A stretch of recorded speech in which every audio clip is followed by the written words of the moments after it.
Hello students, this is Sunita Mishra.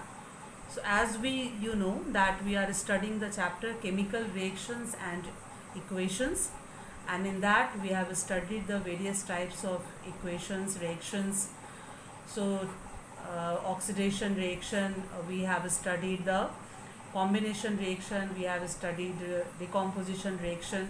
So today we are going to know about what is an oxidation and reduction reaction.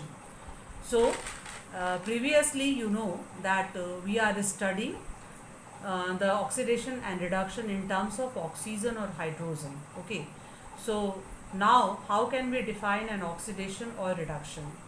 So we can define the oxidation as the addition of oxygen to a substance or removal of hydrogen is called the oxidation. In the similar way, we can say that addition of hydrogen and removal of oxygen from a substance is called the reduction. So that means oxidation and reduction, they are opposite to each other. Then what are oxidizing agent? So what are oxidizing agent? The substances which gives oxygen for oxidation is called an oxidizing agent. And how can we define a reducing agent?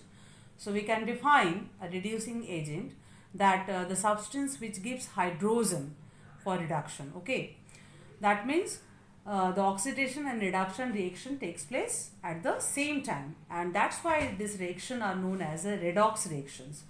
Red means reduction and ox stands for the oxidation. Now these all things should be more clear while giving some examples. So first I am going to tell you the reaction between the copper oxide and hydrogen. So what will happen when copper oxide, then the product will be the copper and water. So here we will see that the copper oxide is reduced to copper, and here hydrogen is changing into the water. So oxygen is added. Adding of oxygen is a oxidation. So hydrogen is oxidized to water. This shows that oxidation and reduction occur together. Now I will give you another example where zinc oxide is heated with the carbon.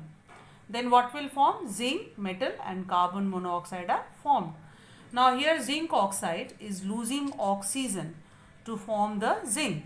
So zinc oxide is reduced to zinc. On the other hand, carbon is gaining oxygen. That means from carbon it is going to form the carbon monoxide. So it is being oxidized to form the carbon monoxide. So here zinc oxide is an oxidizing agent and carbon is a reducing agent. So in this way we can say that oxidation and reduction takes place simultaneously. So up to this I will finish, and the next class I will teach you more.